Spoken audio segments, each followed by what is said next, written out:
Et si vous pouvez tourner bien sûr dans Galates chapitre 5, nous, au verset 22 et 23, selon les versions, et nous devons toujours regarder le fruit au singulier de l'esprit. Qui nous dit, mais le fruit de l'esprit, c'est l'amour, la joie, la paix, la patience, ou soit la longanimité, la bonté, la bénignité, que nous avons touché, et là vient la fidélité. Et puis au verset 23, il y a la douceur, ou soit la gentillesse, ou soit meekness, l'humilité, la tempérance. Et la loi n'est pas contre ces choses. Et pourtant, aujourd'hui, nous touche lors ce passage qui est l'humilité. Et au 27, c'est on purpose, surtout avec ce passage dans Philippiens chapitre 2 qui m'a pensé et m'a comparé à moi, c'est un passage des plus glorieux. Right? Pour montrer non seulement l'humilité de Jésus-Christ, mais aussi la suprématie, la souveraineté, la supériorité de Christ avec ce nom qui lui a été donné, n'est-ce pas? Et pourquoi cela? Parce que, justement, avec l'incarnation que nous célébrons, le message que Paul a porté dimanche, nous pensons que ce passage est un prélude à cela. Qui parle de ce Christ qui est Dieu, mais qui a pris la forme de l'homme dans l'incarnation. Et nous terminons l'année, le dernier dimanche, à vraiment regarder ce passage, que nous trouvons encore, comment il fait chanter Christ dans toute sa gloire. Avec ce nom que tous genou nous infléchir et toute langue doit confesser qu'il est le roi des rois, le Seigneur des seigneurs. C'est extraordinaire. On va penser que vraiment il n'y a pas de plus beau passage pour terminer l'année. Et non seulement dans le contexte de l'incarnation de Christ, parce que le regard de l'humilité, quel est le contraire de l'humilité? Tout comme nous avons vu, le contraire de la bonté, c'est quoi? C'est le mal, evil, c'est quoi? C'est pride, la fierté, l'orgueil. Et oh combien vous pensez le contexte actuel de l'évolution de vie. Nous avons déjà trop vu dans la vie de David, the man after God's own heart, qu'avec l'orgueil, voilà, un péché enchaîne l'autre et enchaîne l'autre.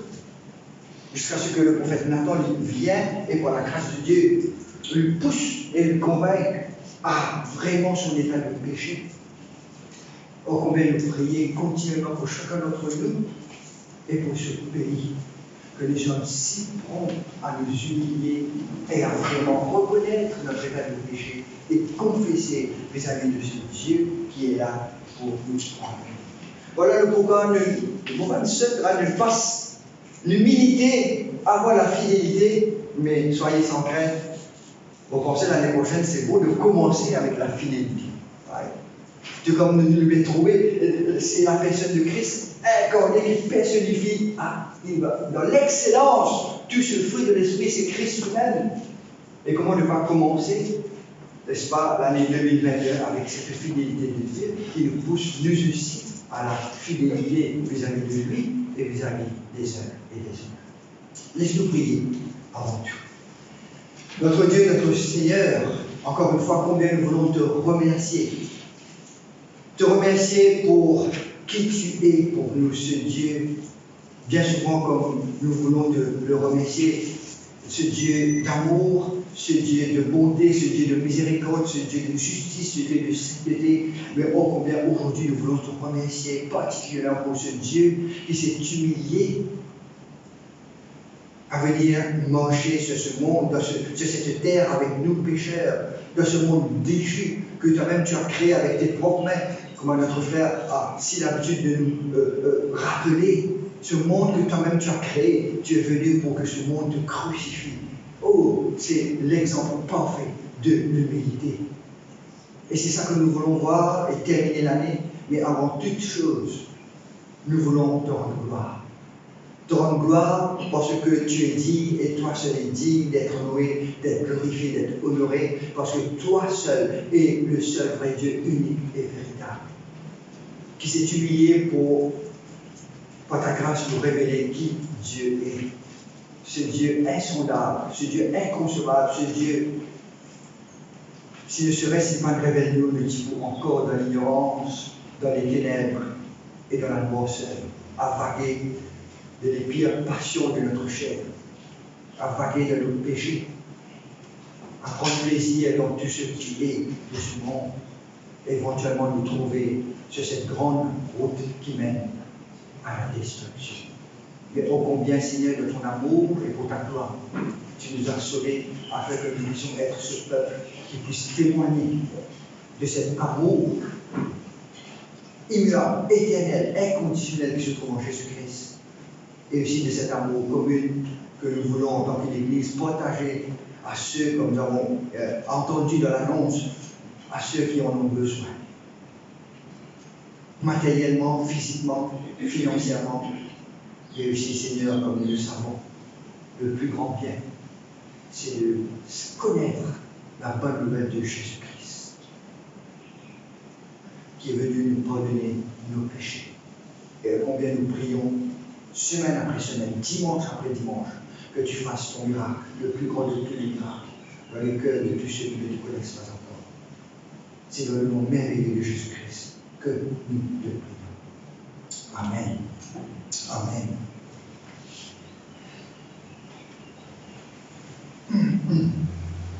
Donc, la douceur,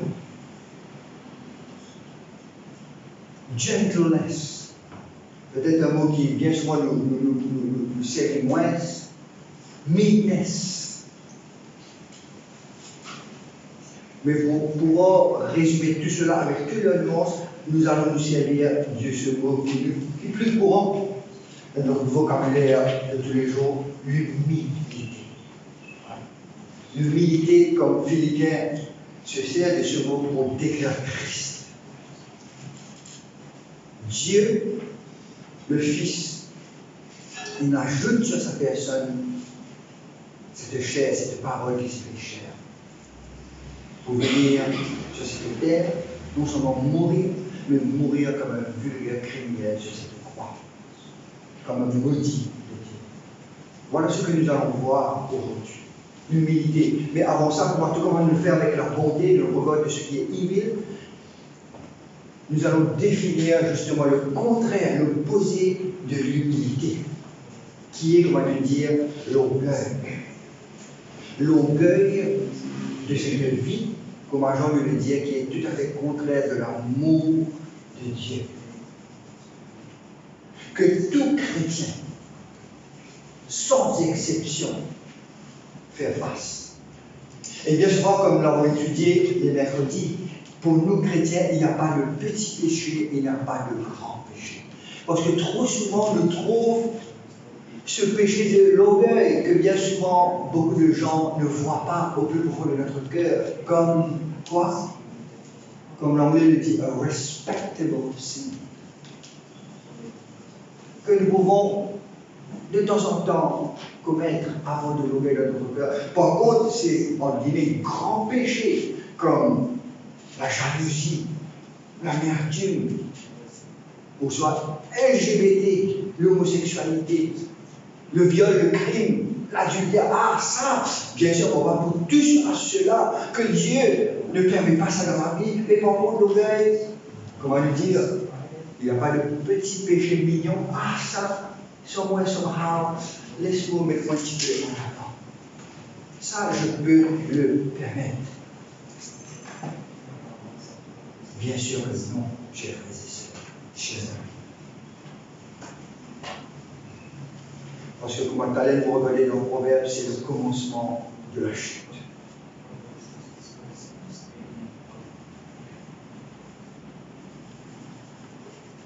Sauvé qu'il y a un 23 ans, alors il y a un temps, c'est bon.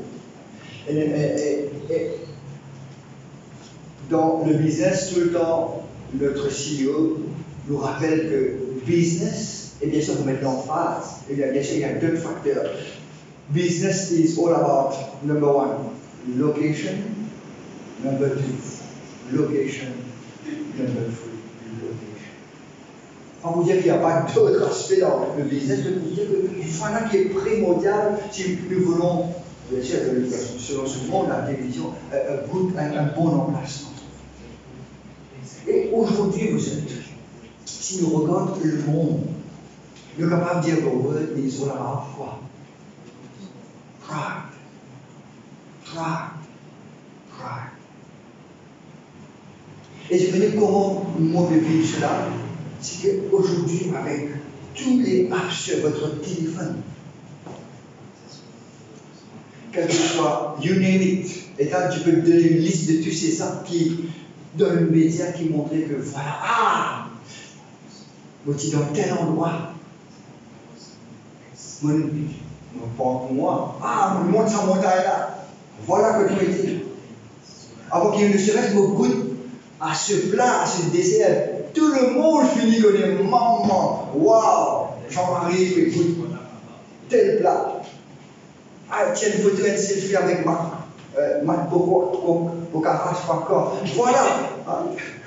Ne serait-ce, il est vrai que derrière tout cela, peut-être elle a envie de faire connaître, mais c'est quoi? C'est cet orgueil que, j'étais là-bas, j'étais avec un tel, j'ai fait ceci. Et c'est quoi? C'est mettre qui en avant? C'est soi. Seul. Voilà la définition de l'orgueil. C'est l'idolâtrie de soi. C'est mettre moi en premier. Et quand nous mettons moi en premier, qui c'est qui est déplacé? C'est Dieu. Surtout pour nous chrétiens, c'est Dieu qui est déplacé. Et voilà l'idolâtrie, vos worship, la religion de soi que tout le monde trouve dans ce monde. Et pour ce monde, c'est normal, parce qu'il recherche qui? C'est que l'homme doit être sans, voilà l'humanisme. C'est que pour ce monde, leur conscience ne va jamais leur dire, mais c'est un péché, c'est mal. Parce que pour eux, le mindset, le driving force, la motivation, c'est que je dois être toujours en premier. Je dois être toujours bien vu. Et c'est ce qui nous trouve actuellement, le Maurice, comment il peut vivre dans ce contexte actuel de 2021, c'est terrible. C'est cette fierté que, mon nom, moi suis là, propre, intègre. C'est l'idolâtrie de soi. De ce que moi, mon archive, de self-esteem, de ce que j'ai accompli, de self-congratulation. Et vous voyez ça sur tous les apps de médias. NDL, vente, le soi, le soi, le soi. C'est quelqu'un qui dit, c'est ce caractère de quelqu'un qui a un swollen estimé, qui pense plus que lui-même de ses mérites, de ses talents, de ses dons, de ses achievements, de tout ce qu'il est. Et cela bien souvent au détriment des autres, en leur montrant confiance, dédain, mépris, de l'insolence. Tournez avec moi dans Romains chapitre 12.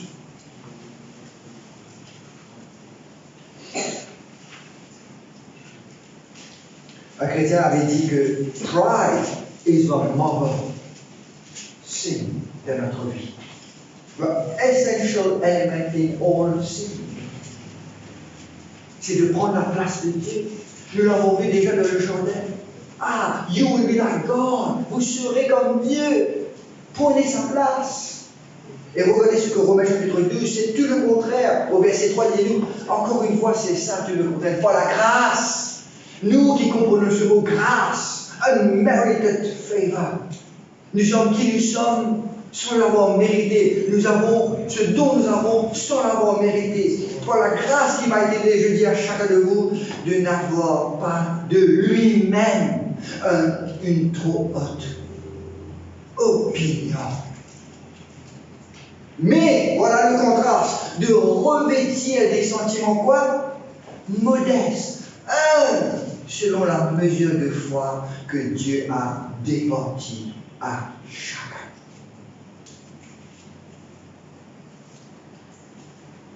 Voilà ce que la Bible nous commande et voilà ce que le monde nous dit. C'est tout le contraire.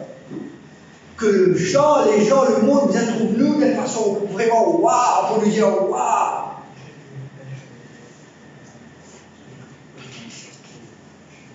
Un père, un moine de l'église catholique, Francis de Assisi, qui fait comment il célèbre, hein, et l'objet de l'adulation, de praise, de l'église ici, un de ce moine, il dit à chaque fois que l'on entend le praise pour ma personne, rappelle-moi de mes failles, rappelle-moi de mes échecs, rappelle-moi de mes péchés, et que je ne dise en aucune façon ces praise venant des autres personnes. Quel principe vous avez? Et comment vous dire, un des signes de personnes orgueilleuses, c'est que cette reluctance a trouvé faute en lui-même. Et je connais quoi qu'il veut dire? Côte mon faute. Au lieu de s'abaisser et de reconnaître et prendre, comment je dire, make your own. Que le chrétien ne vienne pas à cette position d'orgueil pour dire oh combien être si orgueilleux pour que le trône lui disait fallait vous dire mais comment il faut quand il se peut clair si clairement et bien sûr devant Dieu, devant les yeux des hommes, à se dire voilà comment il faut.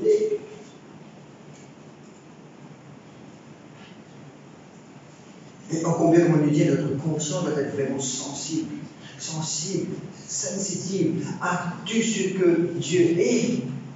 Tiens, en abomination, vous dire la première chose que je dois faire. Pas besoin même attendre qu'un autre frère, une autre sœur vienne me convaincre, mais ô combien, par la présence de l'Esprit Saint en moi, qui est le fruit de l'unité, me pousse tout le temps à m'examiner moi-même.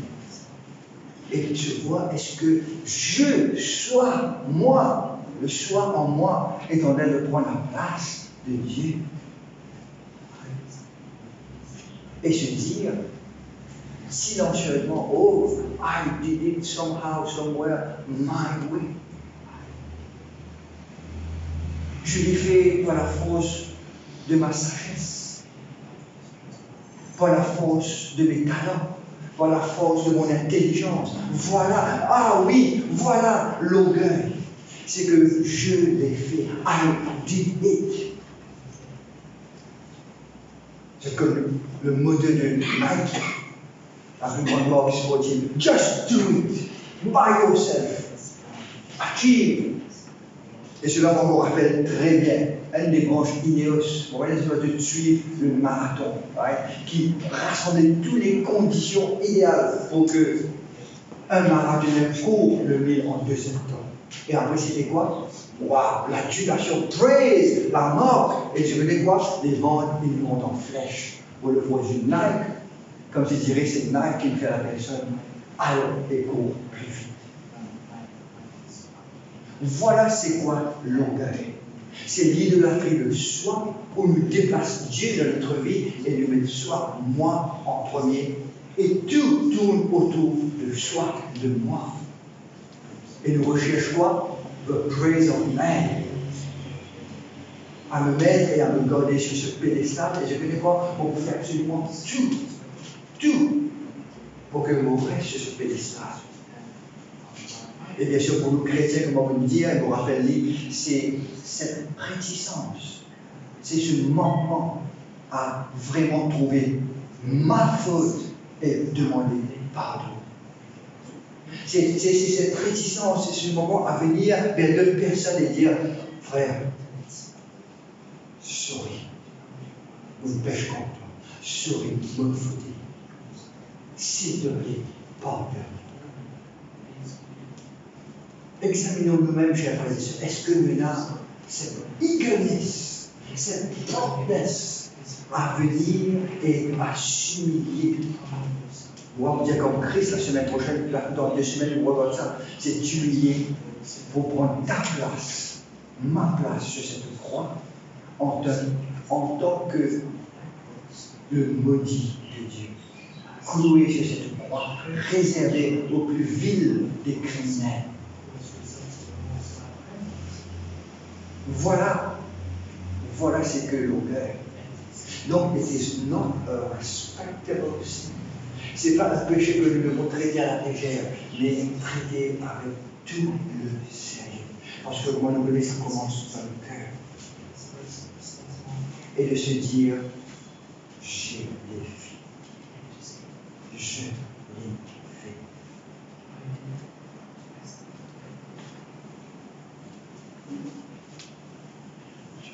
C'est quoi l'humilité alors?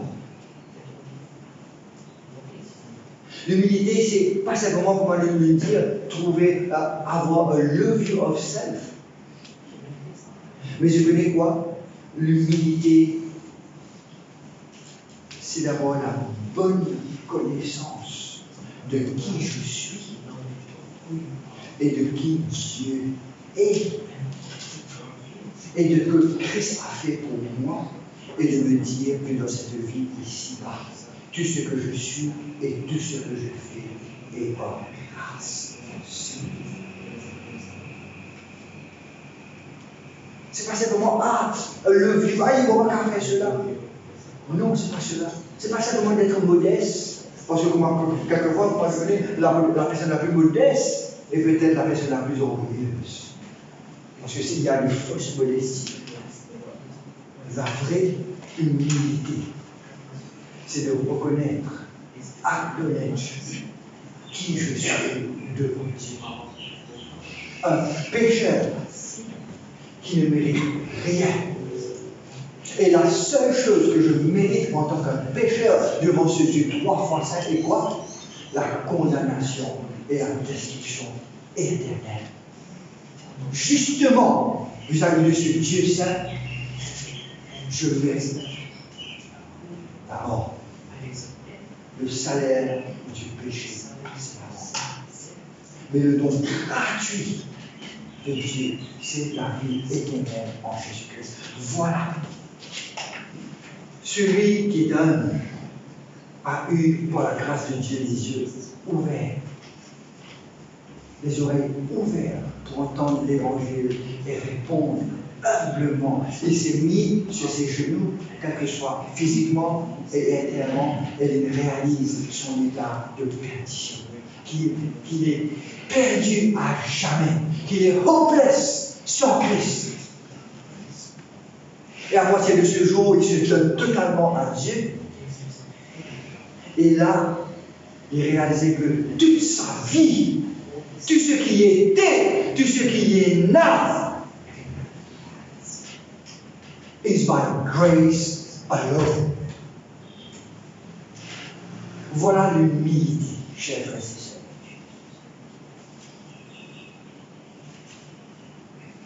I did it God's way. Par sa grâce. Pour tout ce qu'il nous provide. L'humilité, c'est exactement ce que Jésus dit à nous dans Jean chapitre 15, verset 16. Sans moi, vous pouvez rien faire. Without me, you can do nothing. Et un de commentaire de Spurgeon, il dit nothing means nothing. Absolument rien nous ne pouvons faire sans l'aide et sans la grâce de Dieu. C'est lui qui nous donne la vie, c'est lui qui nous a donné tout ce que vous êtes, vos caractères, vos dons, vos talents, tout ce que vous êtes. Du premier jour jusqu'à maintenant, c'est lui et lui seul qui nous donne tout ça. Tout ce que vous avez vient de lui. Alors, pourquoi vanter de ce que j'ai vu, de ce que je suis, de ce que j'ai accompli? Mes diplômes, mes médailles, moi. L'humilité, c'est dire, c'est pas moi, mais c'est la grâce de Dieu dans ma vie. Et il y a plusieurs gens de la Bible qui le décrivent. Peut-être nous envie de passer un par un pour dire combien l'humilité, cette recognition, cette compréhension de qui je suis devant Dieu me met dans une place que impossible bataille pose. Impossible que je glorifie moi-même, mais gloire à Dieu, n'est-ce pas? Celui, le chrétien qui a compris l'évangile, qui a compris qui il était et qui Dieu est, ce qu'il a fait en Christ, comment il peut être orgueilleux? Quand la Bible est remplie de ces versets, it's not by works, afin que nul ne se glorifie. Mais comme on nous dit, il y a la chair en nous qui fait combattre l'esprit. Et au combien, comme on l'entend ce matin, nous devons mortifier, mettre à mort cet orgueil qui commence au plus profond de nous-mêmes. Tournez dans Genèse et regardez ce que Jacob dit de lui-même. Genèse chapitre 32. Et puis nous regardons Job dans l'Ancien Testament. Et puis nous regardons Psaume, David. Et bien sûr, nous regardons ce que Paul lui dit dans Timothée. Laisse-nous tourner dans Genèse. Chapitre 32, versets 9 et 10.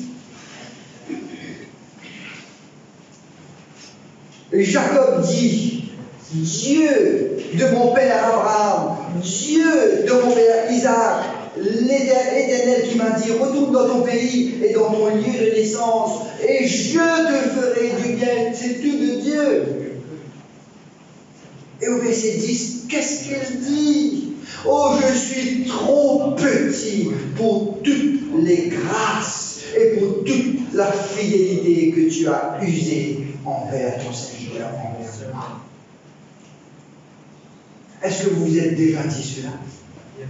Ou sommes-nous là, hé Seigneur, tu connais comment moi je veux devenir important? Déverse encore plus ta grâce dans ma vie. Pour capable être quelqu'un, pour témoigner pour toi, pour ta gloire. Mais au fait, est-ce que l'orgueil prend place? Quand la dernière fois que vous vous êtes dit, ah, oh Seigneur, vous me levez ce matin, vous pensez à cette grâce, à ce que Christ a fait pour moi, à tout ce que j'ai, à tout ce que je suis, même dans les moments les plus pénibles de ma vie.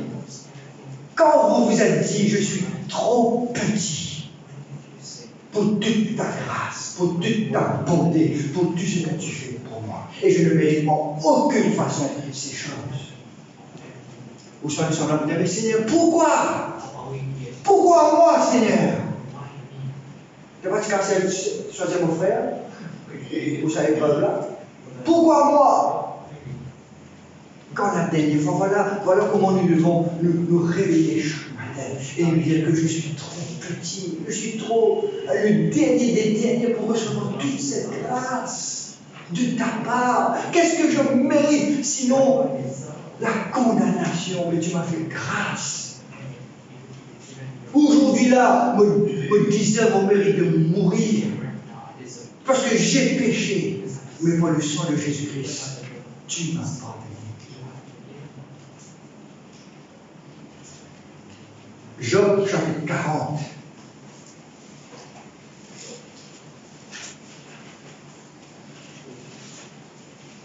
Au verset 3 et 4, après avoir réalisé que tout ce qu'il a dit est vanité des vanités et nonsense. Voici, Job répondit à l'Éternel et dit, voici, je suis trop peu de choses. Que te répliquerai-je? Je mis la main sur ma bouche. Mon ferme la bouche pour tuer, devant la grâce. Parce que je me dis, moi, je suis le dernier, je suis un rien. devant toi.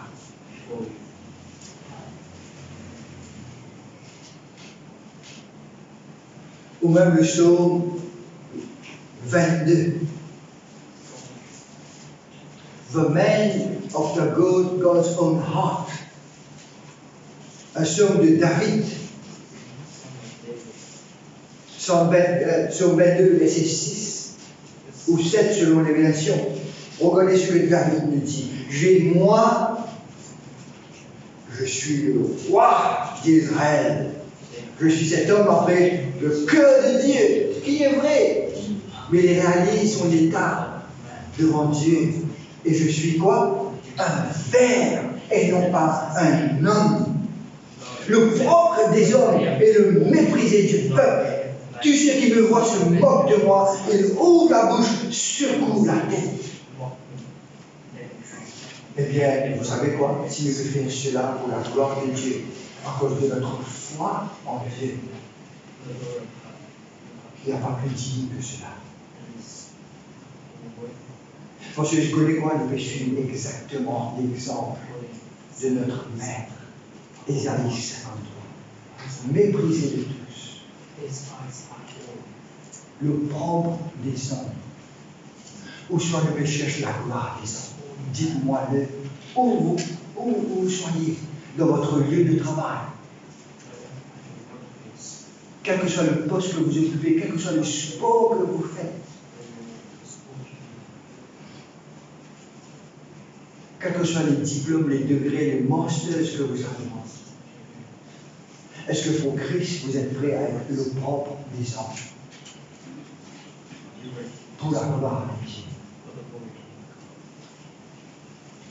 Et vous dire, si ils ont persécuté mon maître, et que je ne suis pas plus grand que mon maître, alors, pour cette gloire, on peut traiter ainsi, même ne serait-ce comme un ver, le dernier des vers. I am but a worm.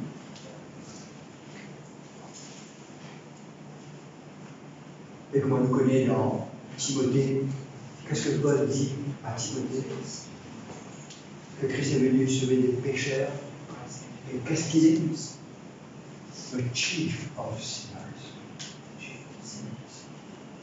The chief of sinners. The highest of all sinners. Je veux dire, quand nous sommes capables de fonctionner comme cela, ce n'est pas en regard à la faute des autres, dire oui, mais ça frère là, il est ça. Comme ça, il est. You be the chief of sinners. Quand je te regarde, quand moi, je me regarde moi-même devant Dieu. Et c'est là où l'humilité est cultivée. Voilà comment on cultive l'humilité tous les jours. S'examiner soi-même devant la perfection de Dieu. Et se dire, si c'est par la grâce, je suis absolument qu'un fait très peu de choses. Un non-disciple, le dernier des derniers, le chef des pécheurs. C'est pour cela que j'ai besoin de la grâce de Dieu dans ma vie. Et je connais quoi? C'est là où you will embrace toute situation qui nous vit. Et cela avec joie pour la gloire de Dieu. Whatever, quelles que soient les circonstances de la vie, nous pouvons brasser tout cela joyeusement. Parce que quoi?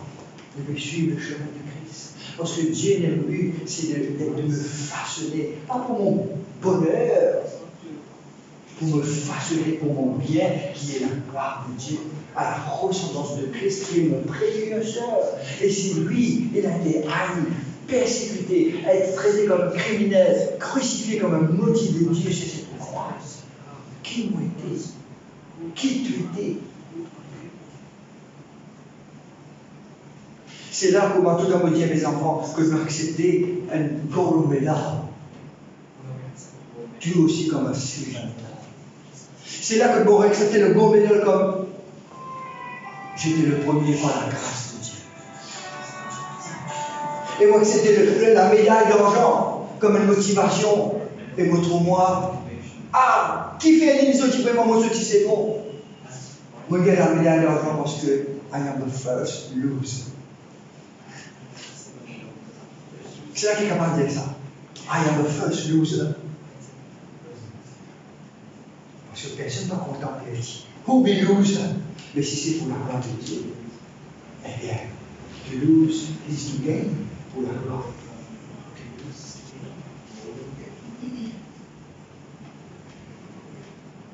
Sans moi, vous ne pouvez rien faire. Rien veut dire rien.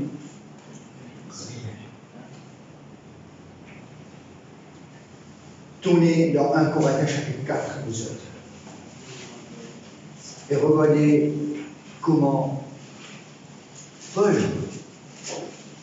définir l'humilité. 1 Corinthiens chapitre 4, de versets 6 à 7.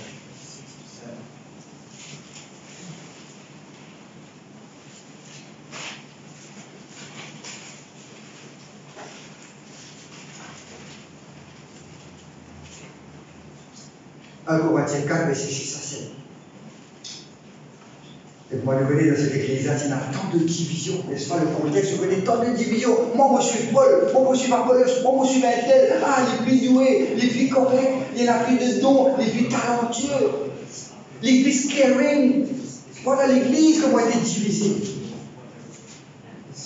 Les hommes passaient en premier. Le gloire était primordial. Et là, Paul dit, c'est à cause de vous, frères, que j'ai fait de ces choses une application à ma personne et à celle d'Apollos. Voilà ce que nous devons appliquer dans notre vie, tout comme Paul, afin que vous appreniez en nos personnes deux choses, à ne pas aller au-delà de ce qui est écrit. Pourquoi? Parce que sinon, au-delà de cet écrit, nous dire, ah, voilà ce que Paul dit, ah, voilà ce que Mévin a dit, laisse-nous galouper les Mévin, voilà ce que Prême a dit, oh, laisse-nous galouper les Prême. Laisse-nous mettre Prême en premier, laisse-nous mettre Intel en premier. Un point, c'est tout. Voilà ce que Christ a dit, un point, c'est tout. We don't go beyond. Et quelle est la deuxième? Et que nul de vous ne conçoive de l'orgueil en faveur de l'un contre l'autre. Par rapport de la Bible, c'est bien pour toi, Béni. Que vous n'ayez pas aucun orgueil, aucune préférence. Vendre personne, mais n'importe qui au pédestal. Pourquoi? Pourquoi nous ne pouvons comparer? Pourquoi nous pouvons dire celui-là est meilleur, celui-là est inférieur? Regardez, car qui est-ce qui te distingue?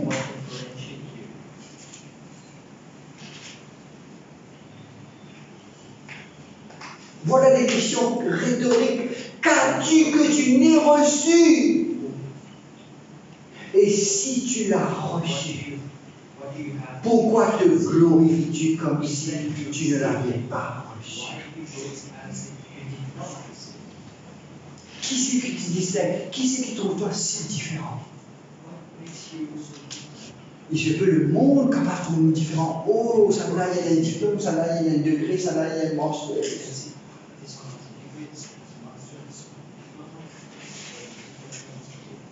Mais le plus dit, c'est Dieu pour la grâce.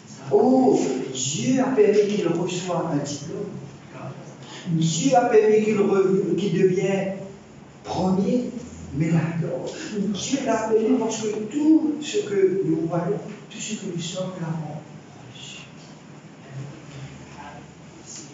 Qui ce qui te distingue? Ce monde peut faire toute distinction.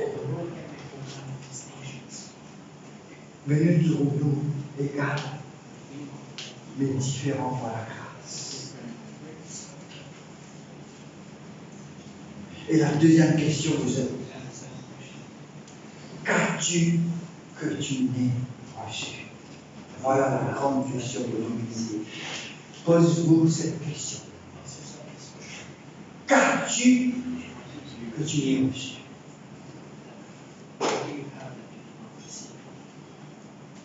Tout, absolument tout. Tout ce que je suis. Tout ce que j'ai, je l'ai reçu. Devinez quoi, le mot recevoir est passif. Peut-être quand il dit, mais moi, mon travail, oui. Mais si Dieu ne t'a pas donné, tu ne l'aurais jamais reçu. J'ai vraiment, doucement, mon grand médaille pour rentrer sur la scène. Mais je dois la rappeler à chaque fois que tu m'as médaille. Play hard. Honor God. Voici, tout cela, si ce n'est pas pour l'honneur et la gloire de Dieu. L'orgueil va en place et te vous dira, moi, mon frère. Quand nous réalisons que le stress, d'ailleurs, je biblique, une pandémie, toute ambition, tout goal, en bas là. Le monde en bas là, quelqu'un dit. Ne serait-ce qu'un petit entraînement, un petit foulure. Ne serait-ce part-time dans la pâtisserie, un simple petit métal coupe sur la main, coupe sur les doigts. Vous savez combien de détails se jouent pour faire ce que un reçoit la médaille d'or et l'autre reçoit la médaille d'or. C'est en pure grâce. Et puis je vous dis, mais il fait ceci faux, il fait ce normalement. Vous l'avez reçu. It's by grace. Il a fait ses études, tu l'as reçu. Qu'as-tu que tu n'as pas reçu? J'ai tout reçu. Voilà comment doit être notre mentalité, notre mindset, notre revue. Tout ce que j'ai, tout ce que je suis, je l'ai reçu par la grâce de Dieu. Voilà l'humilité. Et notre question issue est si tu l'as reçu. Mais pourquoi te bloques-tu? Pourquoi as-tu de l'orgueil? Pourquoi sur moi, au peu qu'on va te déléguer de dire, mais mon contre-réalité, ça ne peut pas être pour le chrétien. Ça ne peut pas être pour nous qui avons connu la grâce. Nous qui avons connu ce Dieu qui est humble. Donc nous ne sommes plus ignorants. Cette connaissance de Dieu va nous transformer de l'intérieur à l'extérieur. Et de prize, de glorifier Christ, Dieu, parce que c'est lui qui m'a tout donné. C'est lui qui m'a tout donné. Et c'est pour cela, si nous sommes encore dans Galates, regardez ce qu'il nous dit, même vis-à-vis d'un frère qui nous peut reprendre. Là, nous arrivons à Galates, chapitre 5, verset 22, nous pour tous Galates, le chapitre 6. Regardez le verset 1. Quand il dit à nous, Galates, chapitre 6, le verset 1, frères, voilà les pécheurs, frères et sœurs, si un homme vient à être surpris en quelque faute, qu'il lui dit, quand il dit à sa quête-lit, quand il dit ça, combien, au meilleur il dit, au plus bon qu'il dit, non, vous qui êtes spirituels, redressez-le avec un esprit de douceur. C'est le même mot dans Galates chapitre 5, verset 22. Pourquoi? Parce que prends garde à toi-même de peur que tu ne sois aussi tenté, parce que tu es là.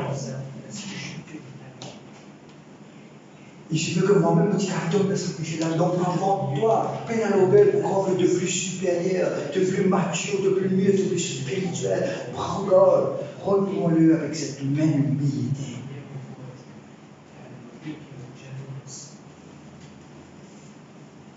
Quelqu'un disait, Thomas Brooks disait, a humble heart looks at small mercies and sees them as great mercies.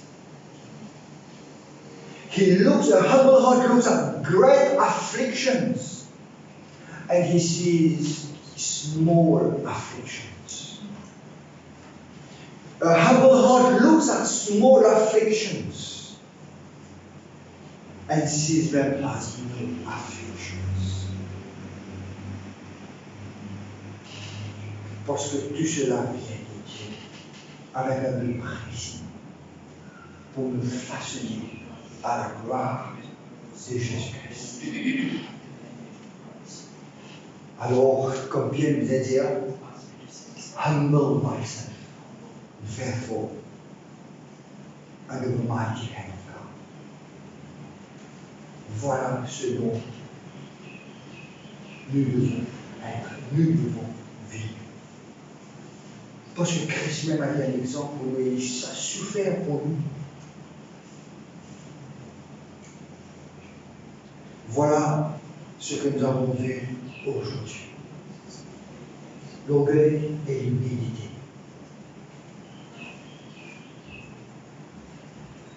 Et comme application pour vous à la maison, tourne et cela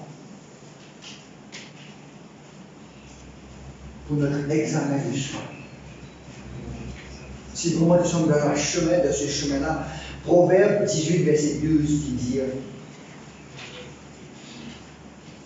et combien quand je chante aussi, je chante pour dire, nothing in my hands I bring, simply to the cross I cling. C'est ça le cœur 1. Nothing in my hands I bring. Si je n'ai comment l'utiliser du côté de péché, but simply to the cross I cling. Proverbe 18, 12 dit-nous, avant la ruine, before destruction, comme le dit l'anglais, le cœur de l'homme s'élève. L'orgueil prend place, mais l'humilité précède la gloire. Amen. L'été arrive d'une manière prélude, d'une manière précurseur. Je trouve les flamboyantes, les fleuries extraordinairement jolies. Je trouve le tout beau chemin, les membres des ananas vraiment chutés, qui annoncent, comme tu dirais, un trailer pour un film, l'été qui vient.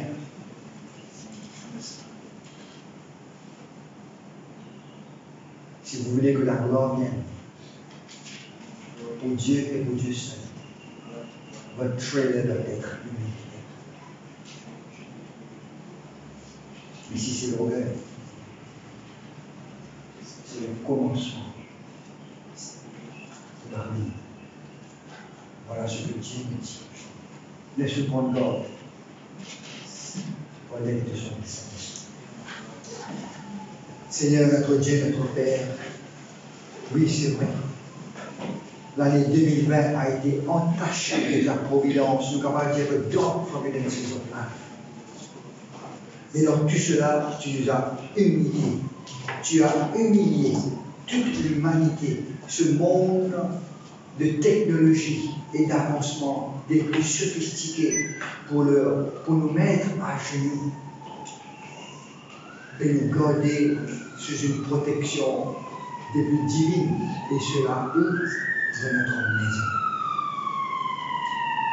de notre chez soi. C'est comment nous remercier toi ce matin pour que vraiment, au contraire de beaucoup de pays, tu peux faire face à des lockdowns, combien tous ces pays avancés, développés, riches, réalisent qu'ils doivent s'humilier under the mighty hand of God. Sur cette main toute puissante de ce Dieu qui façonne tout, qui supporte tout, pour simplement la puissance de sa parole. Et c'est à toi la parole, ô notre Dieu, que nous tournons pour te demander encore et encore cette même humilité que Christ a eue, afin de pouvoir faire face à n'importe quelle situation de notre vie. à voir que nous sommes les plus bénis si nous avons Christ Jésus et lui seul. Et quels que soient les événements de notre vie, que cela sert pour ta gloire. Même si cela demande à ce que nous soyons le propre des hommes, à être traités comme un verre, un déni d'Éden, mais avec plaisir, pour ta gloire. Nous devons le faire. Aide-nous à cela. Et pour nos amis, pour nos enfants qui ne te connaissent pas, notre prière, c'est que eux aussi, ils suivent et confessent leur état de péché. Se réaliser qu'ils sont des pécheurs, incapables de se sauver, impossible à l'homme. Qui c'est qui peut être sauvé? Cela est impossible aux hommes. Et qu'ils se tournent à ce Dieu dont tout est possible.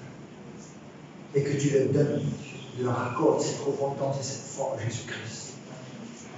Et avoir la garantie de la vie éternelle. Le plus beau de tout.